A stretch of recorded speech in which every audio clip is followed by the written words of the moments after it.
ये 11 बातें उत्तराखंड के संत महात्माओं द्वारा प्रकाशित कल्कि अवतार नामक पुस्तक से ली है। सन 1964 के जुलाई महीने में इन संत महात्माओं ने एक बैठक बुलाई, जिसका उद्देश्य था असली कल्कि अवतार की पहचान।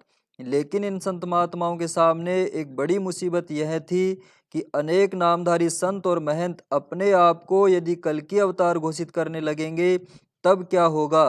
तब वास्तविक कल्कि अवतार की पहचान कैसे होगी?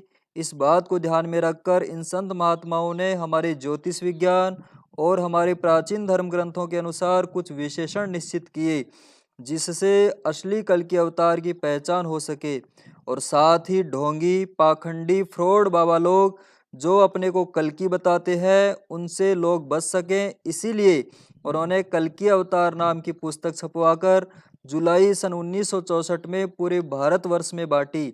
उसी पुस्तक का सारांश इन 11 पॉइंटों में आपके सामने प्रस्तुत है। नंबर 1, कल्कि भगवान के मस्तक पर आधा चंद्रमा बना हुआ होगा। नंबर 2, कल्कि भगवान के गले पर भी 2 रेखाओं से युक्त आधा चंद्रमा बना हुआ होगा। नंबर 3, कल्कि भगवान के कंठ पर कौस्तुभ मणि का चिन्ह होगा। नंबर 4, कल्कि भगवान भारत के किसी प्राचीन महापुरुष के नाम पर उनका नामकरण होगा और श्रेय शब्द से शुरू होगा। नंबर 5, कल्कि भगवान के 2 विवाह होंगे और 2 पुत्र व पुत्री होगी। नंबर 6, कल्कि भगवान के जीवन में 24 अंक का विशेष महत्व होगा और 24 अक्षर वाले मंत्र को पूरे विश्व में फैला देंगे।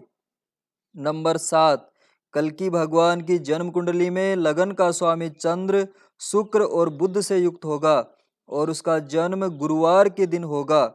नंबर 8, कल्कि भगवान विचार क्रांति के लिए अद्भुत साहित्य की रचना करेंगे। नंबर 9, कल्कि भगवान का जन्म मथुरा के पास संबल ग्राम में होगा। नंबर 10, कल्कि के पिता का नाम विष्णुयश और माता का नाम सुमति होगा। नंबर 11, कल्कि भगवान एक बहुत बड़े संगठन के स्वामी होंगे और उनके इस संगठन की यूनिफॉर्म पीला वस्त्र होगा।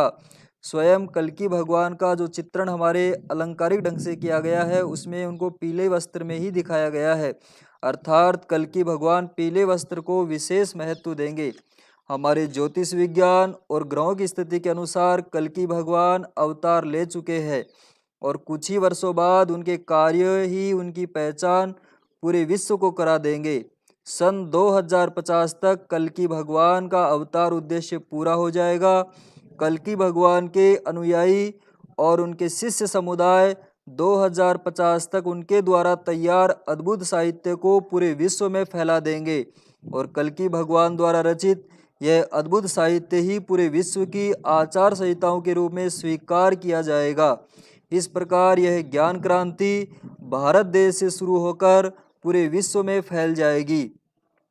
यह समय भारत देश के लिए बहुत ही महत्वपूर्ण और सुनहरा होगा।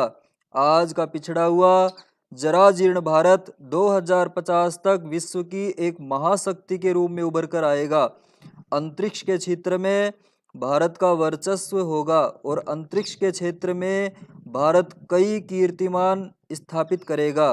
भारत के ही अथक प्रयासों से अंतर्ग्रही सभ्यता का पता चल जाएगा। अंतरिक्ष के क्षेत्र में भारत की उपलब्धियां बहुत ही महत्वपूर्ण होंगी।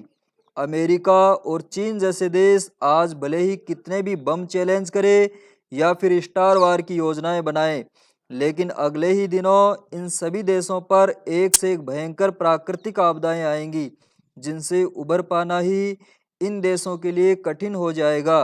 लेकिन इस विपरीत समय में भी भारत देश पर दैवीय शक्तियों का संरक्षण होने की वजह से भारत देश उत्तरोत्तर वृद्धि करता हुआ चला जाएगा। भारत देश में जन्मा यह महापुरुष इतना शक्तिशाली होगा कि शक्ति उसकी इच्छा अनुसार कार्य करेगी।